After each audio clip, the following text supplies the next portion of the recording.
ആകാശവാണി.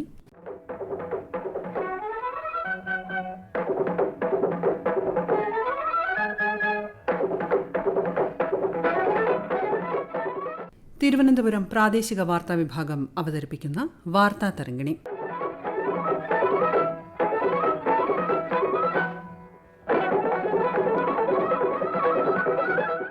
ഗ്രാമങ്ങളുടെ വികസനത്തിനായി VBG RAM G നിയമം.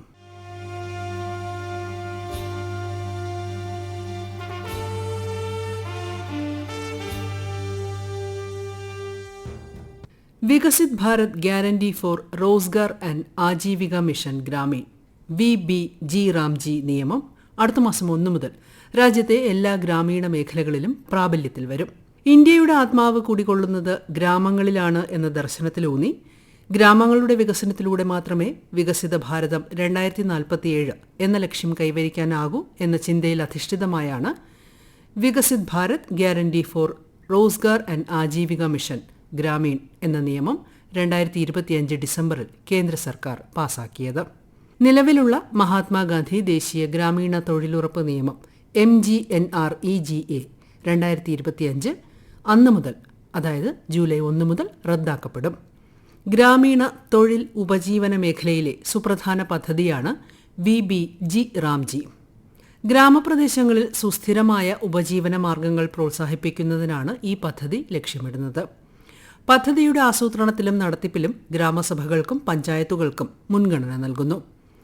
വികസിത് ഭാരത് 2047 എന്ന കാഴ്ചപ്പാടിനോട് ചേർന്ന് നിൽക്കുന്ന ഈ പദ്ധതി വികേന്ദ്രീകൃത ഭരണത്തിലൂടെ തൊഴിൽ സുരക്ഷ, വരുമാന വർധന, എല്ലാവരെയും ഉൾക്കൊള്ളുന്ന ഗ്രാമീണ വളർച്ച എന്നിവയിൽ ശ്രദ്ധ കേന്ദ്രീകരിക്കുന്നു. ഈ ലക്ഷ്യം മുൻനിർത്തി ഒരു സാമ്പത്തിക വർഷത്തിലെ നിയമപരമായ തൊഴിലുറപ്പ് 100 ദിവസത്തിൽ നിന്ന് 125 ദിവസമായി വർദ്ധിപ്പിച്ച് ഉപജീവന സുരക്ഷാ ചട്ടക്കൂടിനെ ശക്തിപ്പെടുത്താൻ ഈ നിയമം നിർദ്ദേശിക്കുന്നു. പാവപ്പെട്ടവരുടെ അവകാശങ്ങൾ സംരക്ഷിക്കുന്നതിനും രാജ്യത്തിന്റെ സമഗ്രമായ അഭിവൃദ്ധി ഉറപ്പാക്കുന്നതിനുമാണ് ഈ നിയമമെന്ന് കേന്ദ്ര ഗ്രാമവികസന മന്ത്രി ശിവരാജ് സിംഗ് ചൌഹാൻ ഏതാനും ദിവസങ്ങൾക്ക് മുൻപ് നടന്ന പരിപാടിയിൽ അഭിപ്രായപ്പെട്ടു. ഇത് ഗ്രാമീണർക്ക് തൊഴിലുറപ്പാക്കുകയും ശാക്തീകൃതവും സമ്പന്നവുമായ ഗ്രാമങ്ങളിലൂടെ വികസിത ഭാരതത്തിന് അടിത്തറ പാകുകയും ചെയ്യും. അവിദഗ്ധ കായിക ജോലികൾ ചെയ്യാൻ തയ്യാറുള്ള പ്രായപൂർത്തിയായ അംഗങ്ങളുള്ള അർഹരായ എല്ലാ ഗ്രാമീണ കുടുംബങ്ങൾക്കും ഒരു സാമ്പത്തിക വർഷത്തിൽ 125 ദിവസത്തെ തൊഴിൽ ഈ നിയമം ഉറപ്പു നൽകുന്നു. പഴയ തൊഴിലുറപ്പ് നിയമത്തിൽ ഇത് 100 ദിവസമായിരുന്നു. തൊഴിൽ ദിനങ്ങളിൽ വന്ന ഈ വർധന ഗ്രാമീണ കുടുംബങ്ങളുടെ ഉപജീവനത്തിനും സാമ്പത്തിക സുരക്ഷയ്ക്കും മുതൽക്കൂട്ടാകും. ഉപജീവന സുരക്ഷ, ഈടുനിൽക്കുന്ന അടിസ്ഥാന സൗകര്യങ്ങളുടെ നിർമ്മാണം, വിവിധ പദ്ധതികളെ ഏകോപിപ്പിച്ചുകൊണ്ടുള്ള ആസൂത്രണം, കാലാവസ്ഥാ വ്യതിയാനങ്ങളെ പ്രതിരോധിക്കാൻ ശേഷിയുള്ള കെട്ടിടങ്ങൾ ഉൾപ്പെടെയുള്ള നിർമ്മിതികൾ എന്നിവ സമന്വയിപ്പിക്കുന്ന ഒന്നായാണ് ഈ പുതിയ വികസന മാതൃക നിശ്ചയിച്ചിട്ടുള്ളത്. മഹാത്മാഗാന്ധി തൊഴിലുറപ്പ് പദ്ധതിയുടെ പഴയ ചട്ടക്കൂടിൽ നിന്ന് ആധുനികമായ ഗ്രാമവികസന രീതിയിലേക്കുള്ള ചരിത്രപരമായ മാറ്റത്തെ അടയാളപ്പെടുത്തുന്നതാണ് ഈ നിയമം. കേരള സർവകലാശാല പൊളിറ്റിക്കൽ സയൻസസ് വിഭാഗം മുൻ മേധാവി ഡോക്ടർ G. ഗോപകുമാർ വാർത്താ തരംഗിണിയോട്. എന്നും വെൽഫെയർ അഥവാ ക്ഷേമ പദ്ധതി എന്ന് പറഞ്ഞ് ആൾക്കാരെ റിസീവിംഗ് എൻഡിൽ കൊണ്ട് നിർത്തുന്നതിന് പകരം തീർച്ചയായിട്ടും നാട്ടിലെ കർഷകർക്കും കർഷക തൊഴിലാളികൾക്കുമെല്ലാം ഗ്രാമീണ മേഖലയിൽ അസറ്റ്സ് വർദ്ധിപ്പിക്കുക. ആ അസറ്റ്സ് വർദ്ധിപ്പിക്കുമ്പോൾ തീർച്ചയായിട്ടും ഗ്രാമീണ വികസനം ഉണ്ടാകും. ആ ഇൻഫ്രാസ്ട്രക്ചറിന്റെ ഗുണം അവരുടെ ജീവിത നിലവാരം മാറ്റിയെടുക്കും. മറ്റൊന്ന്, ഉൽപാദനക്ഷമത വർദ്ധിപ്പിക്കും. അതോടൊപ്പം ക്ഷേമ പദ്ധതികൾക്ക് ഒരു കുറവും ഉണ്ടാകാതിരിക്കുകയും ചെയ്യും. അതാണ് ഈ പുതിയ പദ്ധതിയിൽ കൂടി വന്നിരിക്കുന്നത്. അപ്പോൾ തൊഴിലുറപ്പിന് ഒരു കുറവും ഉണ്ടായിട്ടില്ല.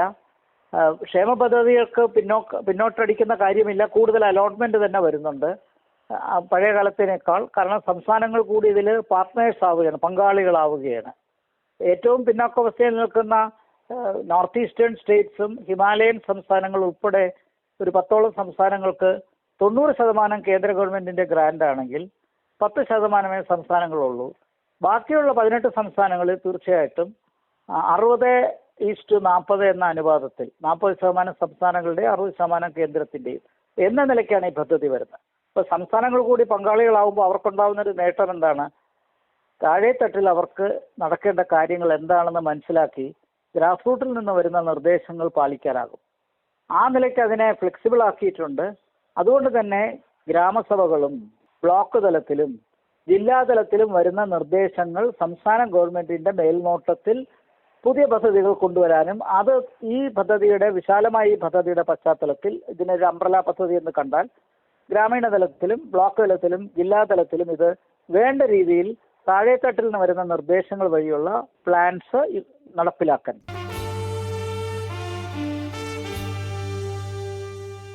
ഗ്രാമീണ സമ്പദ് വ്യവസ്ഥയ്ക്ക് ചാലകശക്തിയും നഗരങ്ങളിലേക്കുള്ള അനാരോഗ്യകരമായ കുടിയേറ്റത്തിന് പരിഹാരവും VBG റാംജി മുന്നോട്ട് വയ്ക്കും. ജോലി പൂർത്തിയാക്കി പരമാവധി 15 ദിവസത്തിനുള്ളിൽ വേതനം നൽകണമെന്ന് VBG റാംജി നിയമം അനുശാസിക്കുന്നു. നിശ്ചിത കാലയളവിനപ്പുറം കാലതാമസം നേരിടുന്ന സാഹചര്യത്തിൽ നഷ്ടപരിഹാരം നൽകേണ്ടതുണ്ട്. തൊഴിലിനായുള്ള ആവശ്യകത പ്രകാരം നിശ്ചിത സമയപരിധിക്കുള്ളിൽ തൊഴിൽ നൽകിയില്ലെങ്കിൽ സംസ്ഥാന ഗവൺമെന്റ് തൊഴിലില്ലായ്മ വേതനം നൽകേണ്ടിവരും. ഇത് ഒരു സാമ്പത്തിക വർഷത്തിലെ ആദ്യത്തെ 30 ദിവസത്തേക്ക് വിജ്ഞാപനം ചെയ്ത വേതന നിരക്കിന്റെ 1/4 കുറയാത്ത തുകയും ബാക്കി കാലയളവിലേക്ക് വിജ്ഞാപനം ചെയ്ത വേതന നിരക്കിന്റെ പകുതിയിൽ കുറയാത്ത തുകയുമാണ് തൊഴിലില്ലായ്മ വേതനമായി നൽകേണ്ടിവരുന്നത്. വേതനം ആഴ്ച തോറുമോ അല്ലെങ്കിൽ മസ്റ്റർ റോൾ അവസാനിപ്പിച്ച് 15 ദിവസത്തിനകമോ നൽകേണ്ടതാണ്. നിയമത്തിന്റെ സവിശേഷതകളെക്കുറിച്ച് തിരുവനന്തപുരത്തെ അഭിഭാഷകയായ ശ്രീമതി അഞ്ജന ദേവി. പ്രധാനമന്ത്രി നരേന്ദ്രമോദി മുന്നോട്ട് വെച്ച വികസിത് ഭാരത് 2047 എന്ന ആശയത്തിന് കരുത്തു പകരുന്ന ഒന്നാണ് Viksit Bharat guarantee for Rozgar and Ajeevika mission Gramin VBG RAM G എന്ന നിയമം. ഗ്രാമങ്ങൾ ഉണർന്നാൽ ഭാരതമുണരും എന്ന ഗാന്ധിയൻ ദർശനത്തെ ആധുനിക ഡിജിറ്റൽ യുഗത്തിൻ്റെ സാധ്യതകളുമായി സമന്വയിപ്പിച്ചാണ് ഈ നിയമം നടപ്പിലാക്കപ്പെടുന്നത്. 2026 ജൂലൈ 1 മുതൽ രാജ്യത്തുടനീളം ഈ നിയമം പ്രാബല്യത്തിൽ വരും. ഒരു സാമ്പത്തിക വർഷത്തിൽ 100 പകരം 125 തൊഴിൽ ദിനങ്ങളാണ് ഈ നിയമം ഉറപ്പു നൽകുന്നത്. സമയപരിധിക്കുള്ളിൽ നിയമത്തിലെ വ്യവസ്ഥകൾ അനുസൃതമായ പദ്ധതികൾ സംസ്ഥാന ഗവൺമെൻറ്റുകൾ വിജ്ഞാപനം ചെയ്യേണ്ടതുണ്ട്. തൊഴിലുറപ്പ് പദ്ധതി പ്രകാരം നടന്നുകൊണ്ടിരിക്കുന്ന പ്രവൃത്തികൾ VBG റാംജി നിയമത്തിലെ വ്യവസ്ഥകൾക്ക് അനുയോജ്യമായി തുടരാൻ സാധിക്കും. പ്രായപൂർത്തിയായ ഗ്രാമീണർക്ക് ഗ്രാമപഞ്ചായത്ത് വഴി തൊഴിൽ ആവശ്യപ്പെടാം. 15 ദിവസത്തിനുള്ളിൽ തൊഴിൽ ലഭിച്ചില്ലെങ്കിൽ തൊഴിലില്ലായ്മ വേതനത്തിന് തൊഴിലാളികൾക്ക് അർഹതയുണ്ടായിരിക്കും. സംസ്ഥാന ഗവൺമെൻറ്റാണ് തൊഴിലില്ലായ്മ വേതനം നൽകേണ്ടത്. ഒരു സാമ്പത്തിക വർഷത്തിൽ ആദ്യത്തെ 30 ദിവസത്തേക്ക് വിജ്ഞാപനം ചെയ്ത വേതനത്തിൻ്റെ 25% കുറയാത്ത തുകയും ബാക്കി കാലയളവിലേക്ക് വിജ്ഞാപനം ചെയ്ത വേതന നിരക്കിൻ്റെ 50% കുറയാത്ത തുകയും തൊഴിലില്ലായ്മ വേതനമായി നൽകേണ്ടതാണ്.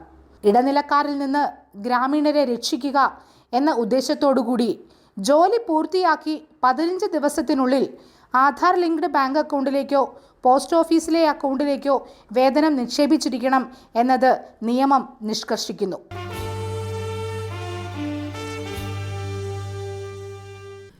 മഹാത്മാഗാന്ധി ദേശീയ തൊഴിലുറപ്പ് പദ്ധതിയുടെ നടത്തിപ്പ് രീതിയിൽ കാലാനുസൃതമായ പരിഷ്കരണങ്ങൾ VBG റാംജി നിയമത്തിൽ കൊണ്ടുവന്നിട്ടുണ്ട്. പ്രാദേശിക തലത്തിൽ പഞ്ചായത്തുകൾ മുഖേന ഉയർന്നുവരുന്ന ഗ്രാമീണരുടെ അഭിപ്രായങ്ങളും നിർദ്ദേശങ്ങളും പദ്ധതി നിർവഹണത്തിൽ നിർണായകമാകും. മഹാത്മാഗാന്ധി തൊഴിലുറപ്പ് പദ്ധതിയുടെ തൊഴിൽ കാർഡ് ഇല്ലാത്ത ഏതൊരു ഗ്രാമീണ കുടുംബത്തിനും ആ കുടുംബത്തിലെ പ്രായപൂർത്തിയായ ഏതെങ്കിലും ഒരു അംഗം വഴി പേര്, പ്രായം, വിലാസം എന്നിവ അടങ്ങിയ വിവരങ്ങൾ ബന്ധപ്പെട്ട ഗ്രാമപഞ്ചായത്തിൽ സമർപ്പിച്ചാൽ ഗ്രാമീൺ റോസ്ഗാർ ഗ്യാരണ്ടി കാർഡിനായി രജിസ്ട്രേഷൻ നൽകും. ജോലിയുടെ വിവരങ്ങൾ, കണക്കാക്കിയ തൊഴിൽ ദിനങ്ങൾ, നിർമ്മാണ സാമഗ്രികളുടെ അളവ്, ഇനം തിരിച്ചുള്ള ചെലവുകൾ എന്നിവ രേഖപ്പെടുത്തിയ ഒരു ജനതാ ബോർഡ് എല്ലാ ജോലിസ്ഥലത്തും നിർബന്ധമായും പ്രദർശിപ്പിക്കണമെന്നും നിയമത്തിൽ പറയുന്നു.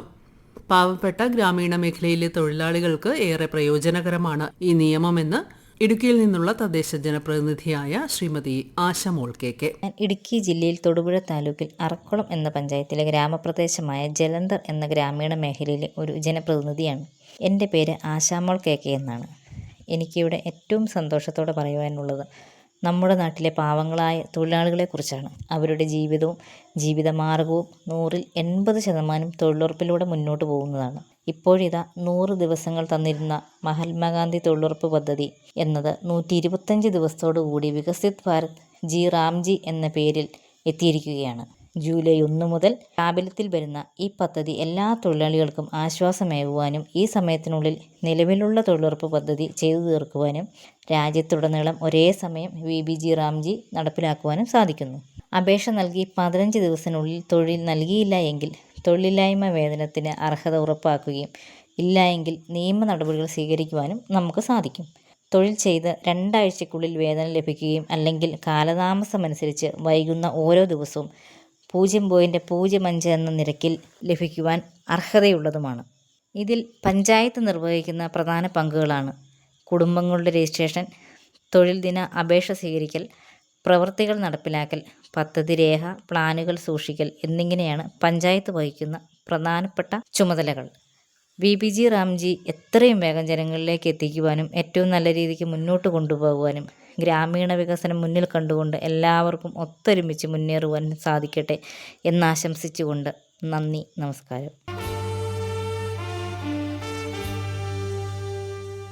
തൊഴിൽ പദ്ധതിക്കുള്ള അപേക്ഷകന്റെ ഗ്രാമത്തിൽ നിന്നും പരമാവധി 5 കിലോമീറ്റർ ഉള്ളിൽ തന്നെ തൊഴിൽ നൽകണം. അതിനു പുറത്താണ് തൊഴിൽ നൽകുന്നതെങ്കിൽ ഗതാഗത ജീവിത ചെലവുകൾക്കായി വേതന നിരക്കിന്റെ 10% അധികമായി നൽകണമെന്നും നിയമം അനുശാസിക്കുന്നു. കുടുംബങ്ങളുടെ രജിസ്ട്രേഷൻ, തൊഴിലിനായുള്ള അപേക്ഷ സ്വീകരിക്കൽ, പ്രവൃത്തി നടപ്പാക്കൽ, പദ്ധതിയുമായി ബന്ധപ്പെട്ട രേഖകൾ സൂക്ഷിക്കൽ, വികസിത് ഗ്രാമപഞ്ചായത്ത് പ്ലാനുകൾ തയ്യാറാക്കൽ തുടങ്ങിയവ ഉൾപ്പെടെ പദ്ധതി നടത്തിപ്പിൽ ഗ്രാമപഞ്ചായത്തുകൾ പ്രധാന പങ്ക് വഹിക്കും. റോസ്ഗർ ഭി സമ്മാൻ ഭി, അതായത് തൊഴിലിനൊപ്പം അന്തസ്സും, ഈ തത്വത്തെ അടിസ്ഥാനമാക്കിയാണ് VBG റാംജി നിയമം രൂപകൽപ്പന ചെയ്തിരിക്കുന്നത്. കേവലം വേതനത്തോടുകൂടിയ തൊഴിൽ നൽകുക എന്നത് മാത്രമല്ല, മറിച്ച് ഗ്രാമവികസനത്തിന് സഹായിക്കുന്ന ഈടുനിൽക്കുന്നതും ഉൽപാദനക്ഷമവുമായ പൊതു ആസ്തികളുടെ നിർമ്മാണത്തിൽ ഗ്രാമീണ തൊഴിലാളികൾ പങ്കാളികളാകുന്നു എന്നുറപ്പാക്കുകയാണ് ഇതിന്റെ ലക്ഷ്യം. പദ്ധതിയുടെ ഘടക സവിശേഷതകളെക്കുറിച്ച് കാലിക്കറ്റ് സർവകലാശാല സിൻഡിക്കേറ്റ് അംഗം ശ്രീ അനുരാജ്. കാലാവസ്ഥാ സംരക്ഷണം, അടിസ്ഥാന സൗകര്യ വികസനം, അതും ഗ്രാമീണ മേഖലയിൽ കൂടുതൽ, ജലസുരക്ഷ, ജലലഭ്യത ഉറപ്പാക്കൽ തുടങ്ങിയ ചില മേഖലകൾക്ക് പ്രത്യേക ഊന്നൽ നൽകിക്കൊണ്ട് പദ്ധതി നടപ്പാക്കാനാണ് കേന്ദ്ര സർക്കാർ ആലോചിക്കുന്നത്. അല്ലെങ്കിൽ ആ രീതിയിലുള്ള പ്രവർത്തനങ്ങളാണ് ഇനി നടക്കുക. ഇതിന്റെ ഏറ്റവും പ്രധാനപ്പെട്ട ഒരു മാറ്റം എന്ന് പറയുന്നത്, ഗ്രാമീണ ജനതയ്ക്ക് നേരത്തെ 100 തൊഴിൽ ദിനങ്ങളാണ് മൻരേഗ വാഗ്ദാനം ചെയ്തിരുന്നതെങ്കിൽ പുതിയ നിയമത്തിൽ VBG റാംജി ആക്ടിൽ 125 ദിവസത്തെ തൊഴിൽ ഉറപ്പു നൽകുകയാണ്. നൈപുണ്യമില്ലാത്തവർക്കാണ് ഈ തൊഴിലവസരങ്ങൾ ലഭിക്കുന്നത് എന്നത് വലിയ നേട്ടമാണ്. അത് നേരത്തെ തന്നെ ചൂണ്ടിക്കാണിക്കപ്പെട്ടിട്ടുള്ളതാണ്. ഏറ്റവും വലിയ നേട്ടം എന്നത് ഒരു വർഷം ഇത്രയും ദിവസത്തേക്കുള്ള വരുമാനം സാധാരണക്കാരായ പാർശ്വവൽകൃതരായ ആൾക്കാർക്ക് ഉറപ്പാക്കാൻ സാധിക്കുന്നു എന്നുള്ളതാണ്. അത് 25 ദിവസം വർദ്ധിക്കുകയാണ്. അതുപോലെ തന്നെ മറ്റൊന്ന്, തൊഴിലാളി എടുക്കുന്നവർക്ക് ഉണ്ടാകുന്ന നേട്ടം കർഷകർക്ക് കോട്ടമാകരുത് എന്ന തിരിച്ചറിവിൽ ആണ് പുതിയ നിയമത്തിൽ 60 ദിവസം ഇടവേള ഈ തൊഴിലുറപ്പ് പദ്ധതിക്ക് കൊടുക്കുന്നതിനുള്ള വ്യവസ്ഥ വച്ചിട്ടുള്ളത്. അതത് മേഖലകളിൽ കാർഷിക വിളകളുടെ വിളവെടുപ്പ് അല്ലെങ്കിൽ വിതയ്ക്കൽ, അങ്ങനെ ഏറ്റവും പ്രധാനപ്പെട്ട നാളുകളിൽ മറ്റ് തൊഴിലുകളിലേക്ക് ആൾക്കാർ തിരിയുന്നത് കൊണ്ട്, തൊഴിലുറപ്പ് പദ്ധതിയിലേക്ക് മറ്റ് തൊഴിൽ മേഖലകളിലേക്ക് ആൾക്കാർ പോകുന്നത് കൊണ്ട് കൃഷിപ്പണിക്ക് ആൾക്കാരിലേക്ക് കിട്ടാതെ വരുന്ന സാഹചര്യം ഉണ്ടാവരുത് എന്ന പ്രശ്നത്തെ അഭിസംബോധന ചെയ്യുന്നതിന് വേണ്ടിയാണ് ഇത്തരത്തിലുള്ള ഒരു ഇടവേള പുതിയ നിയമത്തിൽ കൊണ്ടുവന്നിരിക്കുന്നത്. ആ രീതിയിൽ ഇന്നത്തെ സാഹചര്യത്തിൽ എന്തൊക്കെ മാറ്റങ്ങൾ ആവശ്യമാണോ അവയെ മനസ്സിലാക്കിക്കൊണ്ട് ജനക്ഷേമപരമായ പദ്ധതികളുടെ നിരയിൽ ഏറ്റവും പ്രധാനപ്പെട്ട ഒന്നായി കാലികമായി പരിഷ്കരിച്ചുകൊണ്ട് ഈ തൊഴിലവസര പദ്ധതിയെ മാറ്റുക എന്നതാണ് ഇപ്പോഴത്തെ കേന്ദ്ര സർക്കാർ ഇപ്പോൾ ചെയ്തിരിക്കുന്നത്.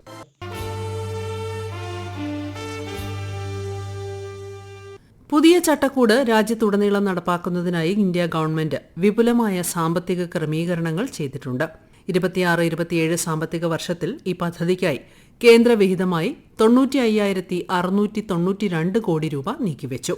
ഒരു ഗ്രാമീണ തൊഴിൽ പദ്ധതിക്കായി ബജറ്റ് എസ്റ്റിമേറ്റ് ഘട്ടത്തിൽ ഇതുവരെ നൽകിയിട്ടുള്ളതിൽ ഏറ്റവും വലിയ തുകയാണിത്. ഗവൺമെന്റിന്റെ മുൻഗണനയും പ്രതിജ്ഞാബദ്ധതയും ഈ വലിയ വിഹിതം വ്യക്തമാക്കുന്നു. ഇതിലൂടെ ഗ്രാമീണ മേഖലയിലെ തൊഴിൽ ഉപജീവന അവസരങ്ങൾക്ക് പുതിയ ഉണർവ് ലഭിക്കുമെന്ന് പ്രതീക്ഷിക്കാം.